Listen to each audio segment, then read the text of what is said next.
All right, injuries for practice today. Banks concussion, will not practice. Trent Williams ankle, no practice. Jordan Mason ankle, no practice. Bosa hip oblique, no practice. Flanagan Fowles knee, no practice. Demo knee limited. Greenlaw Achilles limited. Huff wrist limited. Everyone else good. Has the prognosis on Jordan Mason improved since he's not going on IR? No, he most likely will later. Yeah. What was Hufanga going to practice with as far as his wrist? He's got some stuff covering it up. Club similar, I think it's similar to Jimmy Ward's. Haven't seen it yet, but it'll be similar to that. And as far as Greenlaw, you noted last week that you got a quick turnaround after this Bears game. Does that make the Rams game the more realistic game that he could play in? Yeah, I think it does. More likely. I mean, we haven't decided fully yet, but we'll see how this week goes. But most likely Rams, hopefully. What kind of growth have you seen from Isaac Guerendo this year, and what's kind of his state of readiness for an expanded role? I think he's ready to go. I mean, we were excited about, he got off to a late start with injuries in preseason. I thought he finished in those games well, especially that kick return, he had versus the Raiders, I think. Did some decent things when he started out, didn't get a lot of carries, had some ups and downs, but got better through everything. And then when he got the bulk of the carries, I want to say some more versus Seattle, he only got better, and he's got better throughout the year, so I think he's ready for this. Are there specific things that you've seen from him? That is it just maybe getting the reps or getting the snaps? I think just the urgency of running the ball in the NFL. I mean, I think it takes guys some time. You start to get a feel for it. The more, if you got the right stuff, the more you get reps, the more you can adjust to it. How hard you got to hit stuff, how quick those holes close, how when there is a hole, how you have to hit at full speed and can't hesitate at all, or it closes like that. So we've seen that stuff get better in practice, and we've seen it carry over to games. His background includes in high school as being a wide receiver. Does he have hands, the good receiving skills that you've seen? Yeah, he can catch it. Yeah.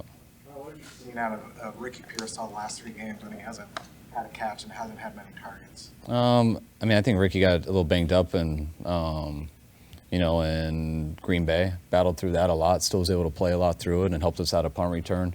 And I don't judge much from that Buffalo game. I mean, I think we had 6 completions that were screens, and I think 4 other guys had like a 4-yard catch, except for Juwan on a skinny. So there was nothing really with Ricky there. We had a chance to hit him downfield one time, and he slipped. But that was nothing against him for that game. Coach, you said it on Monday. You hadn't yet had a chance to kind of talk to Christian after getting the news. How is he kind of doing? It's clearly been a taxing year on his body and more than likely mentally. How is Christian McCaffrey knowing that he's out for the rest of the season? I think he's doing all right. I mean, I think he was extremely disappointed. I mean, right when it happened, for a couple of days, just talking to him yesterday, I think he's accepting it. It's just not his year, obviously, the way it started out, how hard he worked to get back, and then having that random injury that he had in Buffalo. So I know he's disappointed about the year, but I know he's excited and hungry as hell to get back to work and get ready for next year. Is there a certainty that Bosa will be able to play again this season? I mean, I'm not God, but I think he's got a chance to play this week. So I would think that would lead to getting a better chance each week. But I don't know the answer to that. What do you know about your new running back, Israel Abanikanda? What do you like about him? I mean, I liked him coming out of college. I haven't studied him a ton in the NFL, but he was a guy that I had good notes on from college and liked. And, and I know our scouting department thought he was the best guy out there, being available and stuff. So in our situation especially, glad to get him here. Was he one of the running backs that Bobby was on to in the 23 draft doing the phone calls and things like that? If Bobby's on every single one. So, yes, definitely. What do you see from Caleb Williams? What's that? What do you see from Caleb Williams? I mean, as talented as there is, I mean, just the stuff that you saw in college, you can see in the NFL. I mean, as good of a thrower as there is, born to play the position, got the athletic ability to do whatever. He's got the speed to do whatever. He's gotten a lot of playing time. He's getting better as this year goes. I think he's getting a lot more consistent. I think he's been playing his best ball probably here the last few weeks. He's put him in a chance to win here in these last few games. I know your coach that you're preparing for is during season, so there's only so much they can alter. Yeah, a little of both. I mean, there's only so much new coaches can do. I mean, they're not going to change a ton up. But, I mean, they can have a different approach. You can have a different vibe from the team and stuff like that. And so you got to be prepared for everything. But, there's only so much. Could McCaffrey potentially be back in a playoff scenario? Yeah, I believe so. I think usually they say that injury is like a 6-week injury, so that would give a chance. You mentioned after the trade deadline, it's a risk to make a move at the deadline. It's a risk to kind of look back at it with any regrets? I mean, you can't predict what was going to happen, but regrets not being more aggressive. No, because I don't think. I mean, how many aggressive moves you want to make? You know, and you make one aggressive move, and but I don't think that. And what's happened, just one player would have changed anything in these last 3 weeks. Then when you do that, it just hurts you more going forward. So, no regrets at all on that. Not to mention there wasn't really something sitting there that was enticing, even if it was considered a big move. So I didn't really see that option, and you don't ever want to do that just to do it either. Kyle, what stands out about the Bears' defense when you watch them? I mean, I think they're a real good defense. You know, I think how good they are in the red zone. I think they're ranked number 2 in the red zone. I think they're top 5 at getting turnovers. I think they're top 5 on third down. It's, you know, when they're top 5 in getting turnovers in their offense, I think it's number 1 at not giving up turnovers. It's usually a really good formula for winning. It's, you look at their team as a whole, they started out 4-2. They went on a bye. They lost the next game on a Hail Mary versus a good team in Washington, which, you know, so you'd like to say they should have been 5-2. And the next 5 games after that, you know, they got blown out 2 after that. But these last 3 games, they played as good as any team in the league, playing Minnesota, Green Bay, and Detroit, losing by a total of 7 points. So I see a defense that is capable of being a playoff defense. They've played like it all year. They've just come up short here in these last 5 games. Last week, Christian said that he felt the vibes outside the building were a lot lower than the vibes inside the building. After Sunday, do you feel the same way about that? Do you have confidence that you guys have the vibes to make a run? I mean, I don't know. We don't go off vibes as much. I mean, you know, we were pretty disappointed after that game and stuff. That takes time. But you don't need much more than 48 hours. We're in here on Wednesday. Guys are ready to go to work. I mean, I think when you compare outside the building, inside the building, I mean, we're a football team who goes to work and tries to get better each day we're here. If you spend your day outside the building just reading and stuff, I'm sure your vibes won't be the same. But our vibes here are all about work, and that's what we enjoy doing. When you're looking at the run defense and all the rushing touchdowns that have been given up this season, why is that happening? Is it just breakdowns across every level of the run defense when you get down in there? Yes, I think there's not, when you ask why, I mean, we can go into a ton of things, but the bottom line is we haven't played good enough run defense. You look at all of our losses. I mean, these last 2 weeks have been as bad as it gets, especially, you know, when you give up the run game like we have in these last 2 weeks in the first half. The game's almost over before it starts, going into that second half.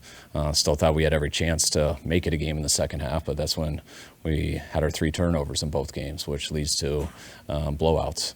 If you look at all of our losses this year, I think our, you know, the least amount of yards we give up in a loss is close to 150. So we haven't been stopping the run well enough that, you know, starts with people being out of gaps. It can go to missed tackles. It can go to not getting off the field on third down so they get a few more runs called. Can go to not getting enough turnovers. And it can go to missed assignments. So it's all of the above. I never asked you about Rock and the fumble that happened. Is there anything that he could have done, or was it just a slip out of his hand? I mean, it just slipped out of his hand. I mean, I wish it didn't. You know, it's not like you put different grip really on your hands and stuff. You know, so you got to change your motion up a little bit, but that's also why you try to avoid throwing a lot in those situations. And that's what you try to do, but sometimes you can't avoid it, especially on third downs and things like that. And that's the challenges of playing in those conditions. How hard was it to kind of judge his performance in Buffalo? I mean, it is. I mean, you take that all with a grain of salt, but we watch each clip and we talk through it. And I mean, that was, you know, it's always bad play when you lose the ball. But as far as going through a progression where the ball should have gone, you know, that was his number 2 in the read. He looked at George. They moved zone coverage.